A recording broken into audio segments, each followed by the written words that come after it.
Welcome to the deep dive. Okay, so you've sent us a really interesting batch of stuff this time, Yeah, definitely. and we're going to do what we do best, sift through it all and pull out the key bits for you. Hmm. Today, we're diving into the world of Christian films. We've got rankings, Screen Rant, Collider, looking at things a bit differently, quality versus Rotten Tomatoes scores. Right, different angles. Then there's Parade's List, specifically Christian movies on Netflix, and a Cinema Blend piece arguing for Tender Mercies as, like, a top contender. That's an interesting one. Plus your own notes on different movies, terms, and some articles, CBC News, Daily Citizen, looking at the bigger picture, trends, audience reactions, that kind of thing. So our mission here, basically, is to get a handle on the theological themes that keep popping up in these films. Okay. And also, how accessible are they? Do they connect with different people, families, younger folks, even maybe secular audiences? Right, relevance is key. And finally, how does the stuff on Netflix stack up against, well, everything else out there? Got it. Okay, let's start with those theological themes. Because right off the bat, it's clear Christian movie isn't just one thing, is it? Not at all. It's a really wide net.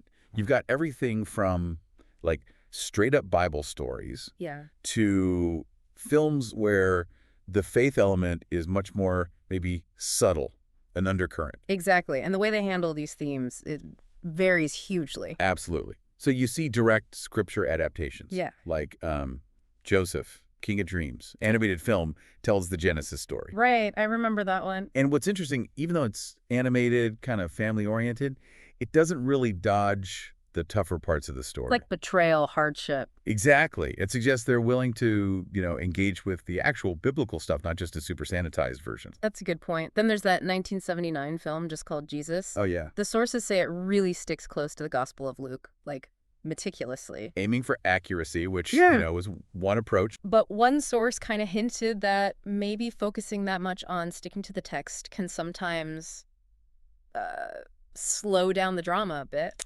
It can, yeah.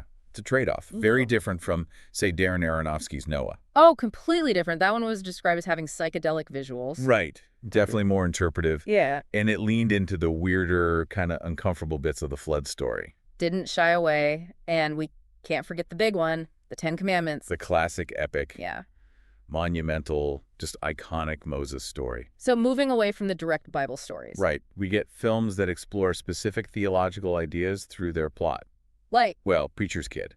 That one's apparently based directly on the parable of the prodigal son. okay. Forgiveness, reconciliation. Exactly. Powerful stuff. Then there's something like Signs. Night Shyamalan. Yeah. And what's fascinating there is how it explores divine providence, but it's all subtext, really. Not overt. Not at all. But it's wrestling with faith, loss, things you can't explain, and the tree of life, too. Terrence Malick. Yeah. Visually stunning. And digging into really deep ideas, grace versus nature, drawing on the book of Job, grappling with suffering. And it's not always internal faith struggles, is it? Sometimes it's faith driving action. Definitely. Like Amazing Grace, that's a great example. William Wilberforce, abolition. Yeah, and his whole fight against slavery was, like, fundamentally based on his Christian belief that everyone's made in God's image. Worthy. Such a clear link between belief and, well, changing the world. Totally. And then you have really tough films, like Silence. Scorsese. Yeah. Jesuit priests in Japan facing persecution, questioning everything. Really difficult, mature themes about faith under extreme pressure. Wow. So a huge range just there. Precisely. And another really big theme that comes up a lot is redemption and forgiveness. Okay. Yeah. I saw that mentioned quite a bit. It shows up in different ways, like Home Run. It looks like a baseball movie. Right. But underneath, it's about this player finding his way back. The religious stuff is there, but it's kind of subtle. Not hitting you over the head with it. No. But then you have, I can only imagine. The Mercy Me song story. Exactly. And that one's much more direct about redemption, forgiveness, especially like within a family. Okay. And Tender Mercy is the one Cinema Blend was championing. Another great example. Recovering alcoholic, finding faith and redemption, but very quietly, subtly. Feels more grounded, maybe? Perhaps. Even Journey to Grace, the Hansi Cronje story, the cricket player, that uses the prodigal son idea, too. So that parable really resonates. Seems so. We also see films about, finding faith, finding purpose. Right. Like A Week Away, the summer camp one. Yeah, it seems to be about those connections you make, maybe having a spiritual experience at camp. Kind of formative moments. Yeah.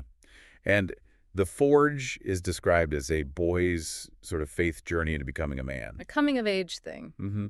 And Rock My Heart, where this girl with a heart condition connects with a horse. Yeah.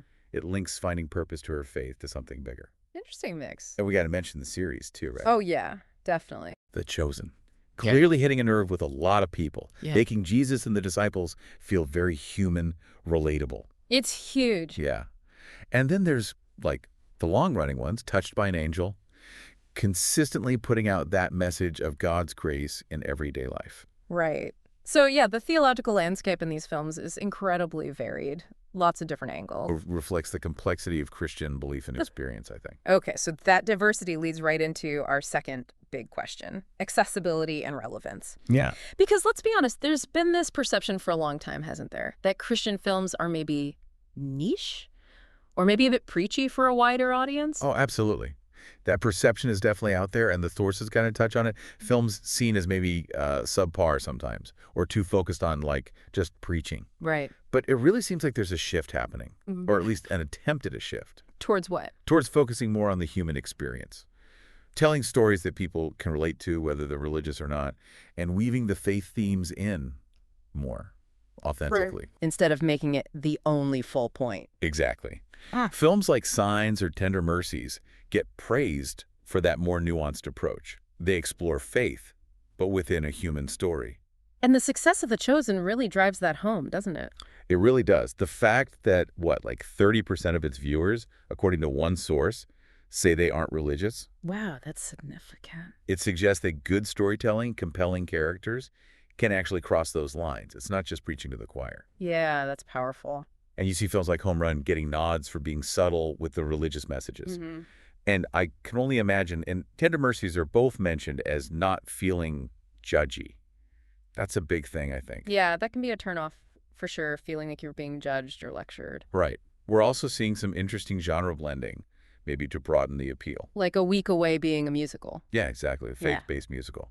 Or using sports drama, like The Hill or 23 Blast. Familiar formats. Familiar formats to explore faith, perseverance, overcoming odds, but in a way that feels maybe more generally engaging. What about families? Are there good options there? Seems like it. Animated films like Joseph, King of Dreams, which we mentioned, or The Star, about the nativity animals. Okay. And you can't ignore something like VeggieTales. Huge, enduring popularity, using humor to get messages across to kids. Right. The singing vegetables. Exactly. Yeah. But it's also important that not all Christian films are, like, light and easy. No. No, some tackle really tough, mature themes. We mentioned silent suffering, doubt, faith under fire. That can resonate widely. Anyone who's wrestled with big questions. Regardless of background. Right. Or Come Sunday, about a pastor questioning major beliefs. That's complex stuff. Even Tender Mercies, dealing with addiction, loss, recovery. Those are universal human things. So they're not shying away from difficulty. Not always. Yeah. And it's interesting, too, thinking about a film like Sound of Freedom. It's not overtly religious in its content, right? But it connected hugely with a broad religious audience. Why do you think that is? Probably shared values, deep concern about the issue it tackles, child trafficking. So sometimes it's about that moral alignment, not explicit theology. Gotcha. Okay, so that brings us to the third area, Netflix versus the rest. Right. The platform comparison. One source calls Netflix's selection a massive variety. So what does their catalog look like overall? Well, the themes you find on Netflix, based on the Parade list and others, are pretty much the ones we've been talking about. Love, hope, faith. Perseverance, redemption, overcoming stuff, family, finding your purpose, all that. And the examples. Titles like A Week Away, Blue Miracle, The Hill, 23 Blast, Rock My Heart. They all fit those molds, and they're on Netflix, according to the sources. Okay. Even something like The Two Popes, which is more nuanced, exploring faith and leadership in the church, that's on there too. So it seems like Netflix has a pretty good collection, leaning towards maybe uplifting, family-friendly kind of stuff. Yeah, that seems to be a fair assessment, a curated selection with that kind of focus.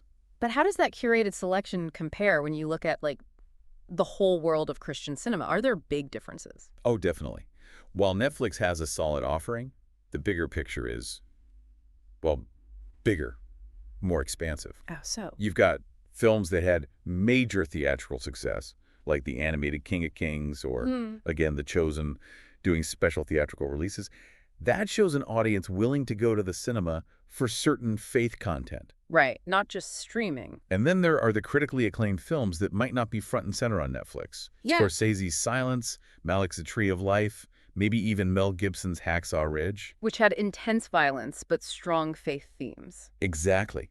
Resonated with many for its portrayal of faith and courage, even if it wasn't explicitly marketed as a Christian film in a typical sense. And that plugged-in bracket you mentioned, that really shows the wider range too, doesn't it?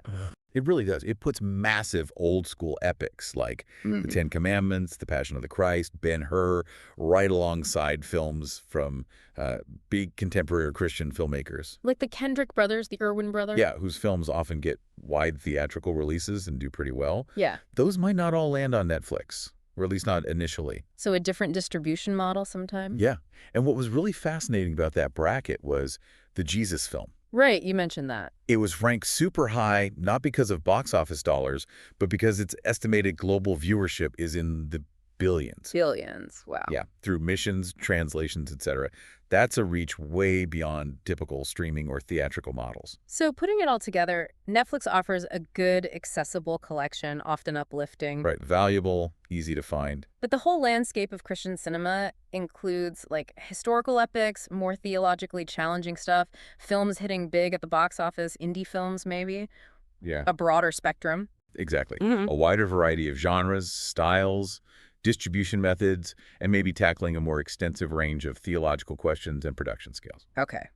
So wrapping up our deep dive today, it seems Christian films are really diverse theologically, from Bible stories to subtle faith explorations. Definitely not monolithic. And there's this clear trend, or at least an effort towards better storytelling, more nuance, trying to connect with, well, everyone, not just a specific group. Yeah, broadening the accessibility. And while Netflix has a solid, varied selection, especially on the uplifting side, if you look wider, there's an even bigger range out there. Different themes, styles, critical hits, box office successes. A bigger ecosystem, for sure. So that leaves us with something for you, the listener, to think about.